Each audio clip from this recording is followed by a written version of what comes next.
Hey guys, and welcome back to another breakdown. I feel like it's been quite a while, but finally we're here in 2023 and we're going to be having breakdowns and watch parties every single week up until the end of April, which will be the end of The Mandalorian Season 3, carrying us into Star Wars Celebration UK, and then we'll get more information on when Ahsoka comes out, potentially Acolyte, Skeleton Crew, Visions, and more coming this year, as well as the following years. So tonight, I was very excited to start off the first watch party of the year with The Bad Batch Season 2, Episode 1 and 2. Now this video in itself will be just for Episode 1. I'll be uploading Episode 2 right after this, so be sure to check that out. And I'll also be uploading Episode 1 and 2 combined together without any of the filler or introduction like I'm doing here. So to begin this breakdown off, I want to say it's great to be back into Star Wars animated shows. Obviously, the Clone Wars is something that never can be replicated again, but with shows like The Bad Batch, Tales of the Jedi, and what I hope will one day be created, which is Son of Dathomir in animated form, it always feels so authentic and so true to the old days of Star Wars with George Lucas, and with Dave Filoni helming everything, I couldn't be more happy. So we start off Season 2, Episode 1 on a tropical planet with crabs chasing Wrecker, Echo, and Hunter, while Tech and Omega are in the ship keeping watch. She's begun studying with Tech, who's got her learning all the Imperial ships and their ins and outs. So it's clear that each member of the Bad Batch will be coaching her on their respective specialties.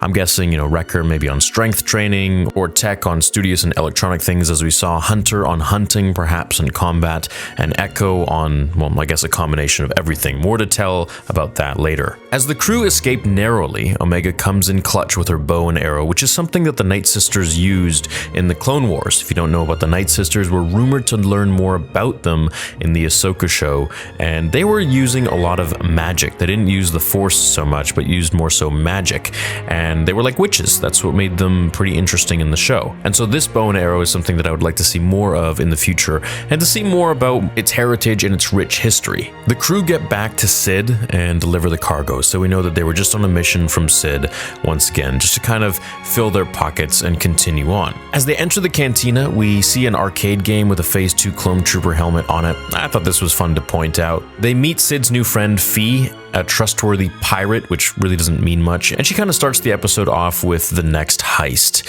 and then Sid starts to explain more. Now, if I may say, I do hope, now that they're talking about pirates, to see more of Hondo Ohnaka. He is such a unique character, and I feel like the show would really benefit by having him in there. So, Fee does mention this next mission, and the mission is something that Sid explains. She says their next mission is to go to Sereno, particularly Castle Sereno, which is Count Dooku's former home. It's his palace. Now, some of you may wonder why Dooku lived in a castle, which doesn't really seem too humble for someone who used to be a Jedi Master. So Dooku was royalty, and if you want to learn more about Dooku, you can read Dark Disciple, but particularly I would pick up Dooku Jedi Lost. Dooku was born into royalty, and he was the Count of Sereno. When he gave up being a Jedi, he resumed his official title of Count and went back to his castle. Once he became the leader of the Separatist army, or rather I should say the face of it, he accumulated wealth beyond his royal family's worth from all of the worlds that he conquered, including his own people of Sereno.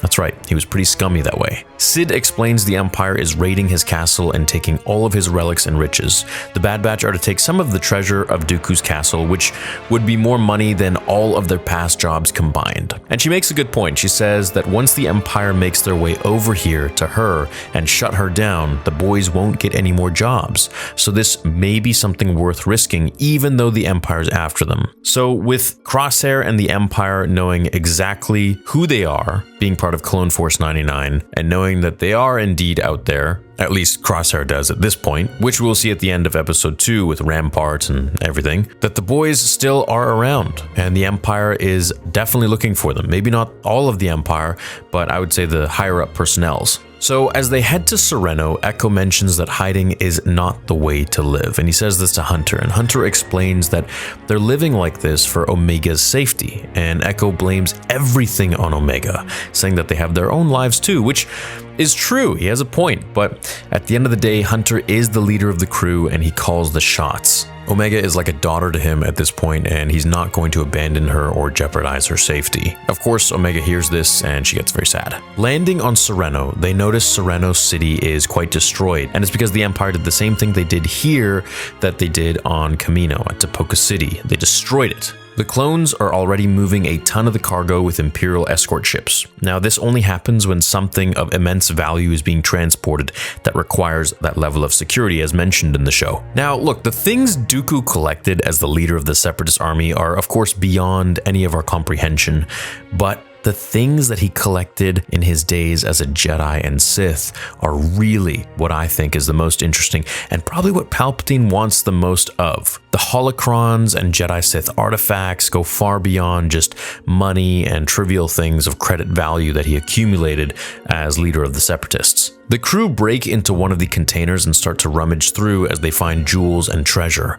The boys say Dooku took all of this from the worlds that he conquered through his corruption, when Omega says, "Isn't that what we're doing?" Which is true. I mean, they're kind of no better in a sense, but from a certain point of view, I guess we could say. However, a good reply in response to that is where she's told it depends what they do with the treasure that defines their level of corruption, I guess we could say, or their intent, which separates them from Dooku. Now, as much as I love Dooku as a character, and I think he was really cool, he was pretty corrupt at the end of the day. He did have his reasons for leaving the Jedi, absolutely, especially as we learned more in Tales of the Jedi. But his way of doing things by joining Sidious and being the leader of the Separatists really wasn't the best option. I don't think Qui-Gon Jinn would have followed the same path, but of course that's a different conversation for a different time. You guys are here for the breakdown, so let's continue. As the clones eventually discover a heist is happening, Omega, Echo, and Tech get separated from Wrecker and Hunter, as the three are trapped in the container, which is about to leave orbit. When Wrecker and Hunter try to catch a ride on it, they realize it's a bad idea and they jump off, landing them at the top of Dooku's palace where they're getting shot at